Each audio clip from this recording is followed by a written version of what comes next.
Elimika na Mahasin TV. Pata kujua wema wa Uislamu.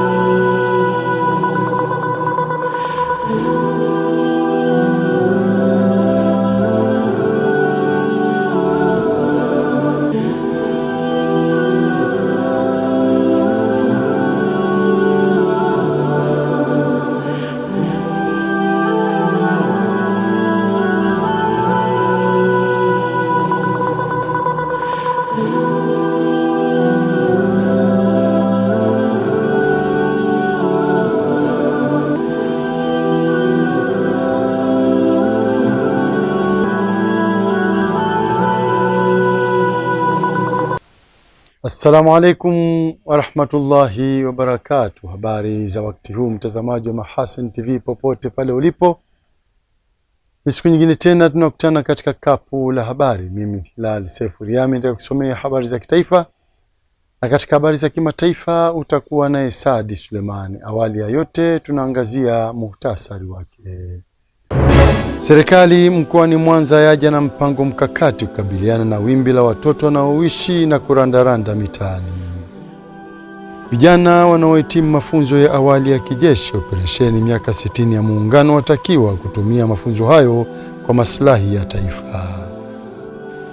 Katika habari za kimataifa, watu 52 wameuawa katika mashambulizi mapya kwenye vijiji vya Zike na Kimakpa jimboni Plateau nchini Nigeria.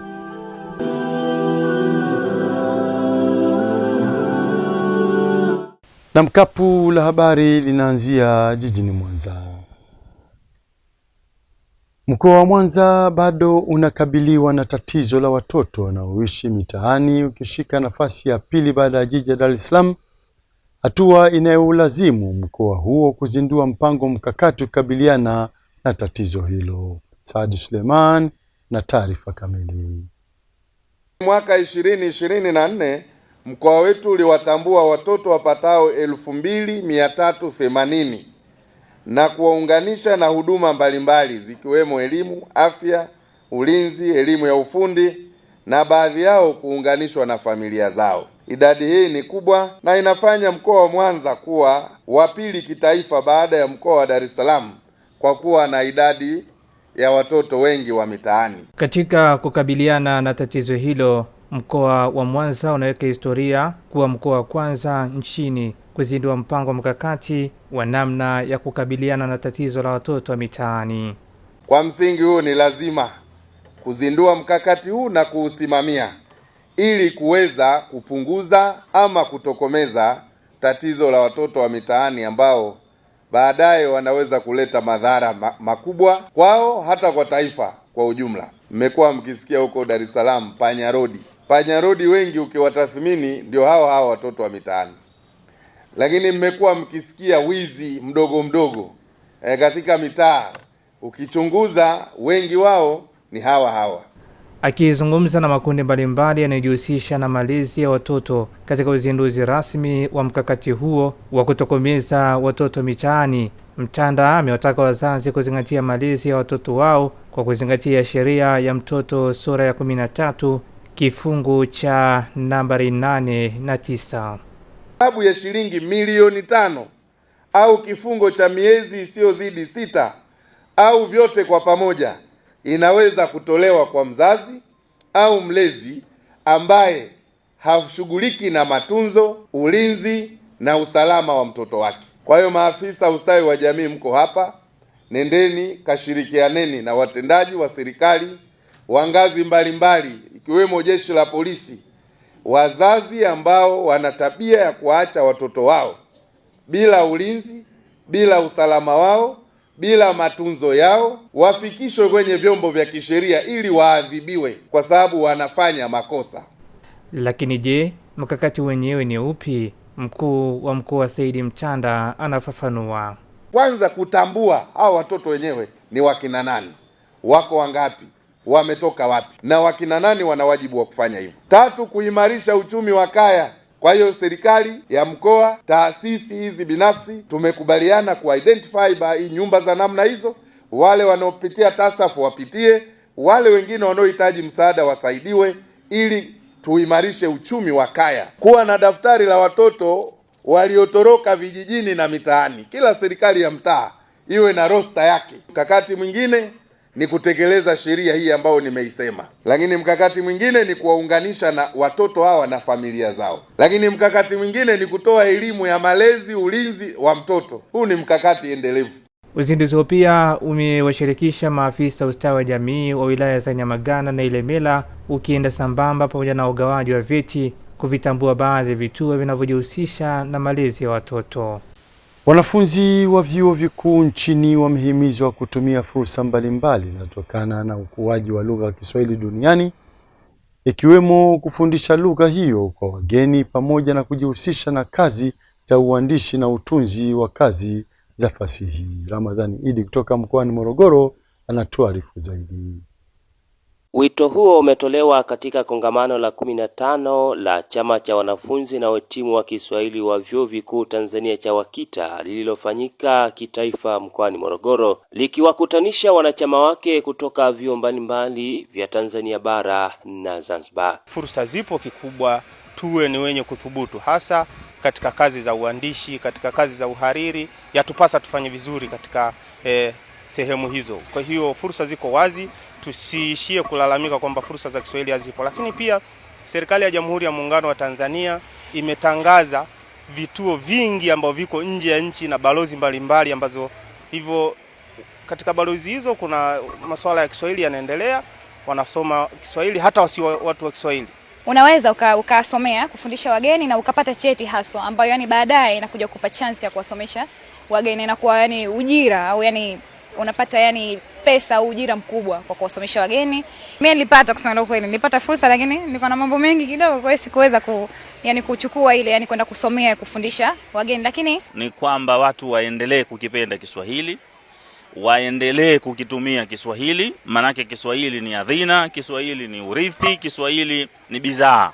Tukikipenda Kiswahili nacho kitatuenua. Kwa upande wake mwenyekiti wa CHAWAKITA Taifa Bakari Salum ameeleza kuwa lengo kuu la kongamano hilo ni kuwaunganisha wanachama wake kutoka vyuo mbalimbali nchini kwa ajili ya kujadili nafasi ya Kiswahili katika maendeleo ya taifa. Lengo la kukusanyika hapa kuweza kufundishana zaidi na kuwaonesha na kuzidi kuwapa ari wanachama wetu kwamba wanaweza wakitumia Kiswahili kama bidhaa. Lengo mama ni kufanya makongamano kama hivi leo tumekutana wanafunzi wote kutoka vyuo mbalimbali Tanzania bara na Tanzania visiwani, na malengo mengine kama kuchapisha vitabu, na leo tumeona kwamba vitabu vimezinduliwa, ambavyo vitabu hivyo wanafunzi wenyewe ndio waliotunga na kuweza kukusanywa katika diwani 3.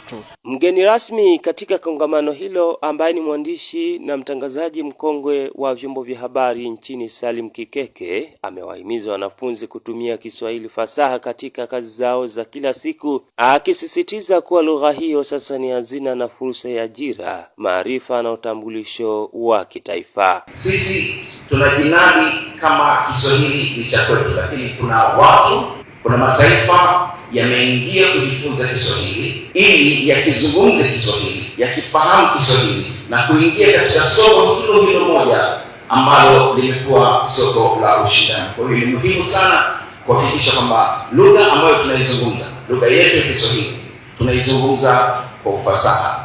Kongamano hilo limekuwa jukwaa muhimu kwa wanafunzi na wahitimu wa Kiswahili kubadilishana mawazo, uzoefu na mipango ya pamoja katika kuendeleza lugha ya Kiswahili nchini na kimataifa. Nikiripoti kutokea mkoani Morogoro, Ramadhan Idilimu wa Mahasin TV.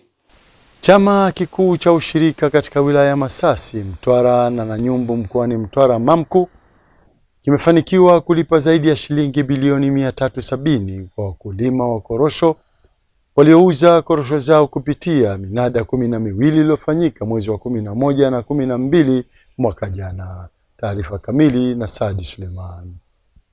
Akitoa taarifa ya tathmini ya chama hicho kupitia kikao cha tathmini, meneja mkuu wa Mbamku Biadia Machipa amesema malipo hayo ni korosho zote zilizoingia kwenye maghala makuu na kuuzwa kupitia minada hiyo 12.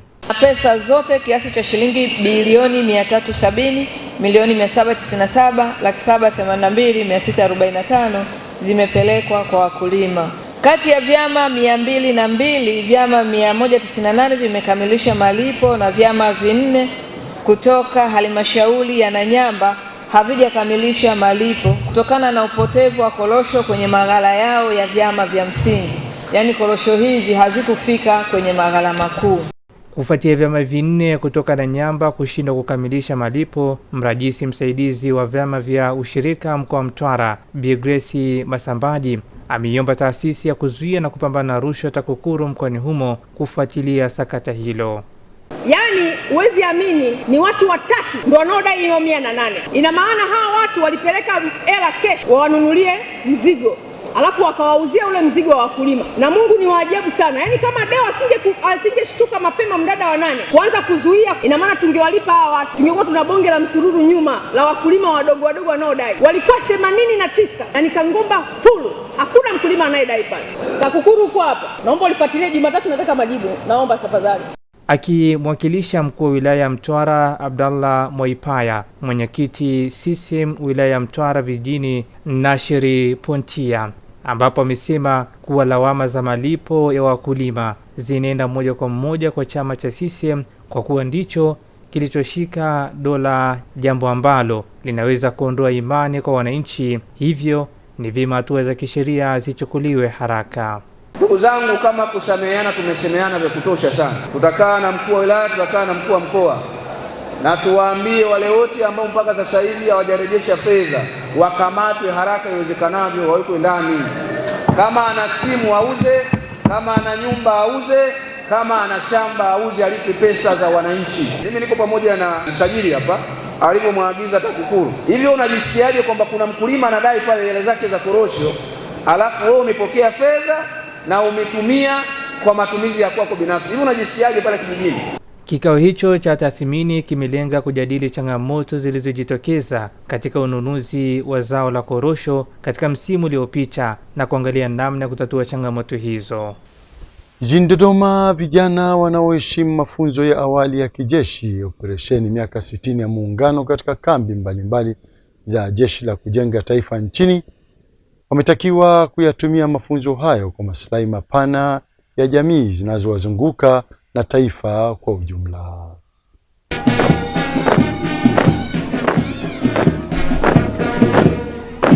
Ni uhimitishaji wa mafunzo ya awali ya kijeshi kwa vijana wa kujitolea operesheni ya miaka 60 ya muungano wa Tanzania katika kambi ya Mpwapwa JKT mkoani Dodoma. Mafunzo hayo yamefungwa na mkuu wa wilaya ya Bahi Joakim Tobias Nyingo, ambaye amewasa vijana hao kutumia mafunzo hayo kwa manufaa mapana ya taifa. Na kila mlichokipata mkakitumie kwa faida ya kwanza yenu nyinyi wenyewe, pili familia zenu, tatu jamii inayowahusu, na 4 Jamhuri ya Muungano wa Tanzania. Mwakilishi wa mkuu wa majeshi ya ulinzi na usalama Jenerali Jacob Mkunda ni Brigedia Jenerali Paul Masinde anawataka vijana hao kujiepusha na vitendo vyote vinavyohatarisha usalama wa afya zao. Mkawe vijana bora wakati wote kwa kujiepusha na vitendo vitakavyowasababishia matatizo ya afya na akili. Mkumbuke kuwa vijana ni taifa la leo na taifa la kesho, na afya ndiyo msingi na mtaji mkubwa kwenu, kwani afya kwa kijana ndiyo kila kitu, na unaweza kufanya kila kitu ukiwa na afya njema. Nidhamu mliofundishwa, uhodari wa kazi na mambo yote mliofundishwa ziwe ndiyo silaha zenu katika kutekeleza majukumu ambayo mtapangiwa pale popote mtakapokuwa. Kwa upande wake, kamanda wa kikosi cha 826 Mpwapwa JKT Luteni Kanali James amesema mafunzo hayo yaliyodumu kwa muda wa miezi 4 yanalenga kujenga uzalendo kwa nchi yao. Mafunzo haya yamefunguliwa tarehe 30 Disemba mwaka jana 24, na leo hii wanamaliza mafunzo yao hapa Ikosini. Wamefanya mafunzo kwa muda miezi 4. Wakiwa katika mafunzo wamefanya mafunzo mbalimbali ya kijeshi, utimamu wa mwili na stadi za maisha na ujasiriamali, na mengine mmeyaona kama walivyoonyesha. Mafunzo haya yote mheshimiwa, yanalenga kuwafanya vijana kuwa wazalendo kwa nchi yao, wavumilivu na kuwa wajibikaji katika kazi. Kisiwani Unguja, baada ya kukabidhi ofisi mpya 64 za masheha Unguja na Pemba, waziri wa nchi ofisi ya Rais tawala za mikoa, serikali za mitaa na idara maalum za SMZ Masudi Ali Mohamed amewataka viongozi hao kutoa huduma bora kwa wananchi ili kuendana na haiba ya ofisi hizo. Akizindua ofisi hizo 64 za masheha Unguja na Pemba, Waziri Masud amesema serikali itaendelea kuwawekea mazingira mazuri ya kufanyia kazi masheha ili kuimarisha utoaji huduma kwa wananchi. Nataka tuamini hivyo, hasa tukitambua na tukielewa kwamba ngazi ya kwanza ya utawala kwa mujibu wa katiba yetu ni ngazi ya shehia. Nataka nichukue nafasi hii pia kuwataka sasa waheshimiwa masheha wote na viongozi wote. Nafahamu waheshimiwa masheha tunazo kamati zetu. Ujengaji wa ofisi hizi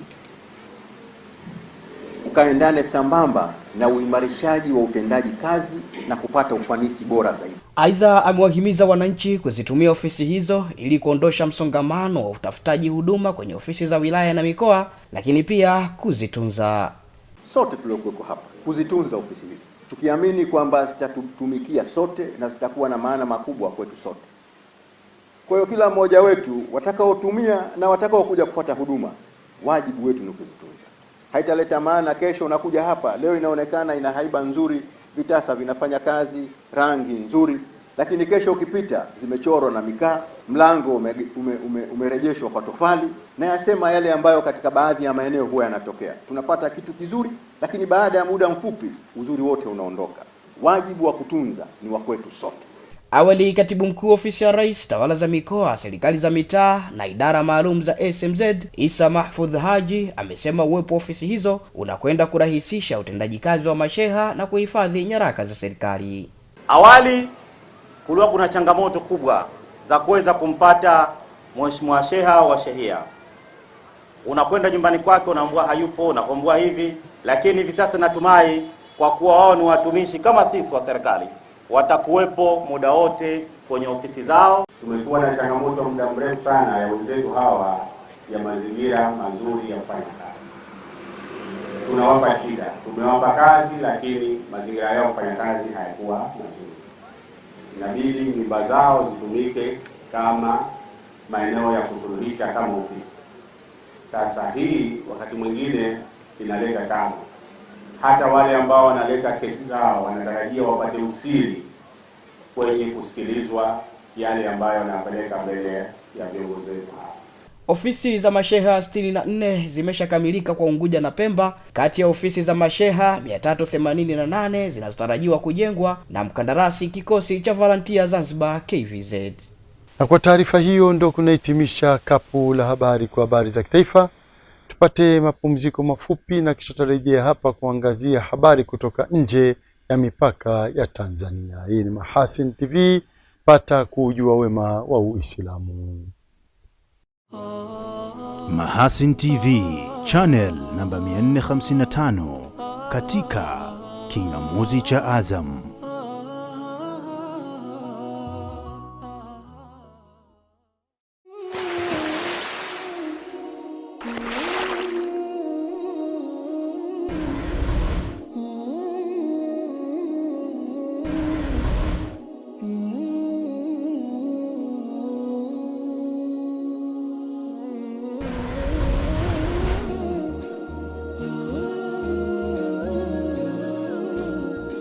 Mm-hmm.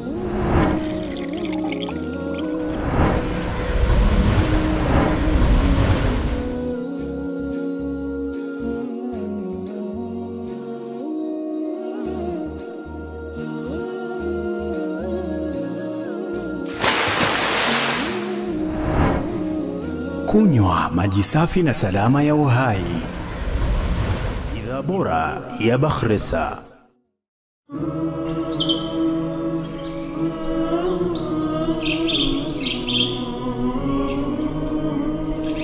Mahasin TV, pata kujua wema wa Uislamu.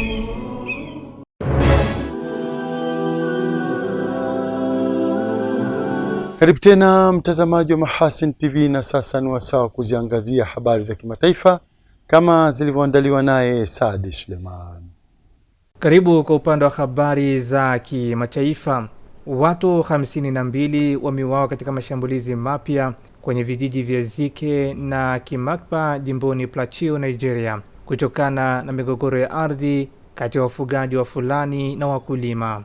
Jimbo la Plateau katikati mwa Nigeria linaendelea kukumbwa na ghasia mbaya baada ya watu 52 kuuawa katika mashambulizi ya Jumapili usiku kwenye vijiji vya Zike na Kimakpa, eneo la Bassam. Hili ni tukio kubwa la pili kufuatia mashambulizi awali mwezi huu kwenye eneo la Boksi ambako watu wengine 52 waliuawa. Mamlaka zinasema takriban nyumba 30 zilichomwa moto na watu zaidi ya 30 kujeruhiwa katika mashambulizi ya hivi karibuni. Rais Bola Ahmed Tinubu akiwa ziarani Ufaransa amesema mashambulizi haya lazima yakomeshwe na ametaka uchunguzi wa kina ili kuwabaini waliohusika. Gavana jimbo hilo Manis ameapa kutoruhusu jamii hizo kugeuzwa kuwa maeneo ya mauaji. Wataalamu wanasema sababu za migogoro hiyo ni tata, zikihusisha mabadiliko ya tabia nchi, upanuzi wa shughuli za kilimo na ongezeko la mahubiri ya kidini ya chuki. Udhaifu wa usalama umekuwa kichocheo na mashambulizi ya kisasi. Mashirika ya haki za binadamu kama Amnesty International yameonya kuwa hali ikiendelea bila kudhibitiwa inaweza kuzua machafuko ya kitaifa. Kwingineko, Umoja wa Ulaya umetangaza mpango mpya wa msaada wa kifedha wa miaka mitatu kwa Wapalestina wenye thamani ya euro bilioni 1.6. Ahadi hiyo mpya ya msaada ilitolewa hapo siku ya Jumatatu wakati mawaziri wa mambo ya nje wa Umoja wa Ulaya walipokutana na waziri mkuu wa Palestina Mohamed Mustafa katika mazungumzo ya kwanza ya ngazi ya juu kati ya pande hizo mbili. Mkuu wa sera za kigeni wa Umoja wa Ulaya Kaja Kallas amesema Umoja wa Ulaya unaongeza msaada kwa watu wa Palestina kusaidia kuleta utulivu katika ukingo wa Magharibi na katika ukanda wa Gaza. Umoja wa Ulaya unatazamia kuimarisha mamlaka ya Palestina wakati ambapo Israel imerejelea vita vyake huko Gaza baada ya kumalizika muda usitishwa kwa mapigano. Wakati huo amependekeza kuwekewa vikwazo zaidi walowezi wa Israel wenye msimamo mkali katika ukingo wa Magharibi, ingawa bado hakuna makubaliano kati ya nchi za Umoja wa Ulaya kuhusu hatua hiyo. Na tuzitamatishe habari za kimataifa. Mjumbe wa Marekani Steve Witkoff amesema upo uwezekano wa Urusi na Ukraine kufikia makubaliano ya amani. Steve Witkoff ambaye ni mjumbe maalum wa rais wa Marekani Donald Trump amesema rais wa Urusi Vladimir Putin yuko tayari kufikia makubaliano ya amani ya kudumu na Ukraine baada ya mazungumzo yenye lengo la kumaliza vita vilivyodumu kwa zaidi ya miaka mitatu kati ya Urusi na Ukraine. Mjumbe huyo maalum wa Marekani amekutana na Rais Putin huko St. Petersburg, ukiwa ni mkutano wao wa tatu wa tangu Rais Donald Trump arejee ikulu ya Marekani mnamo mwezi Januari. Wakati huo Urusi imesema vikosi vya Ukraine vimefanya mashambulizi ya ndege zisizo na rubani katika eneo la Kursk lililo mpakani kati ya Urusi na Ukraine. Mwanamke mmoja mwenye umri wa miaka 85 ameuawa, watu 9 wamejeruhiwa na vile shambulio hilo limesababisha moto kwenye majengo kadhaa. Saad Suleiman, Mahasin TV. Shukran Saad Suleiman kwa habari za kimataifa. Na kabla tujahitimisha kapu letu la habari, tujikumbushe miongoni mwa habari tulizokuwa nazo hii leo. Serikali mkoani Mwanza yaja na mpango mkakati kukabiliana na wimbi la watoto wanaoishi na kurandaranda mitaani. Vijana wanaohitimu mafunzo ya awali ya kijeshi operesheni miaka 60 ya Muungano watakiwa kutumia mafunzo hayo kwa maslahi ya taifa. Katika habari za kimataifa, watu 52 wameuawa katika mashambulizi mapya kwenye vijiji vya Zike na Kimakpa jimboni Plateau nchini Nigeria. Na mpaka hapo ndo tunafika mwisho wa kapu la habari. Inshallah para majali wake Maulana. Ungana nasi hapo kesho muda na wakati kama huu. Kwa niaba ya wenzangu wote walifanikisha kuletea kapu la habari, mimi ni Hilal Sefuria nilikusomea habari za kitaifa, na katika habari za kimataifa ulikuwa na Saadi Suleiman. Nikutakia utazamaji mwema wa vipindi mbalimbali vinavyoendelea hapa Mahasin TV. Pata kujua wema wa Uislamu. Billahi taufik. Wassalamu alaikum wa rahmatullahi wa barakatuh. Na hivi sasa tuangazie utabiri wa hali ya hewa wa saa 24 zijazo kutoka TMA. Uhali gani mpenzi mtazamaji, na karibu tena katika utabiri wa hali ya hewa wa saa 24 zijazo kuanzia saa 3 usiku. Kutoka mamlaka ya hewa, jina langu ni Ramadhani Omari. Mifumo ya anga bado inaendelea kuonyesha viashiria vya mvua katika baadhi ya maeneo hapa nchini, hususan yale ya ukanda wetu wa pwani, maeneo yanayozunguka Ziwa Victoria kuelekea magharibi mwa nchi yetu. Na kwa usiku wa leo, maeneo yanayozunguka Ziwa Victoria, magharibi mwa nchi yetu, pwani ya kaskazini, pwani ya kusini pamoja na mkoa wa Morogoro kunatarajiwa kuwa na hali ya mawingu kiasi, mvua na ngurumo za radi katika maeneo machache. Kwa maeneo ya nyanda juu kaskazini mashariki kunatarajiwa kuwa na hali ya mawingu kiasi na mvua katika maeneo machache. Na maeneo mengine ya nchi yaliyosalia yanatarajiwa kuwa na hali ya mawingu kiasi na makavu kwa ujumla. Na kwa siku ya kesho, maeneo yanayozunguka Ziwa Victoria, magharibi mwa nchi yetu, maeneo ya pwani ya kaskazini, pwani ya kusini pamoja na mkoa wa Morogoro kunatarajiwa kuwa na hali ya mawingu kiasi, mvua na ngurumo za radi katika maeneo machache na vipindi vya jua. Kwa maeneo nyanda juu kaskazini mashariki kunatarajiwa kuwa na hali ya mawingu kiasi, mvua katika maeneo machache na vipindi vya jua. Na maeneo nyanda juu kusini magharibi pamoja na mkoa wa Ruvuma kunatarajiwa kuwa na hali ya mawingu kiasi, mvua nyepesi katika maeneo machache na vipindi vya jua. Kwa maeneo ya mkoa wa Singida pamoja na Dodoma kunatarajiwa kuwa na hali ya mawingu kiasi na vipindi vya jua.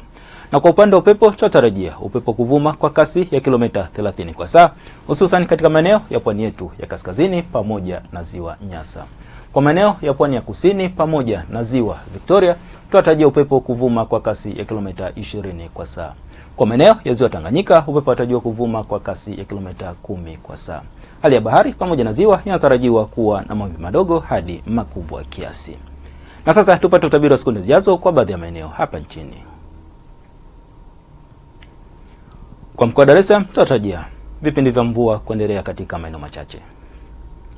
Ilhali katika kwa Dodoma tunatarajia mvua nyepesi katika maeneo machache na vipindi vya jua. Kwa mkoa wa Mwanza tunatarajia mvua pamoja na ngurumo za radi katika maeneo machache. Ilhali katika mkoa wa Kilimanjaro tunatarajia mvua nyepesi katika maeneo machache.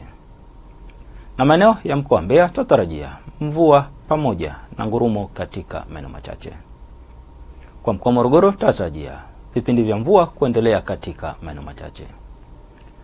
Na mkoa wa Arusha tunatarajia mvua nyepesi katika maeneo machache. Na mpaka kufikia hapo, kutoka mamlaka ya hewa tuna ziada. Asante kwa kuwa nami na nikuage kwa heri.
Kunywa maji safi na salama ya uhai. Bora ya Bakhresa.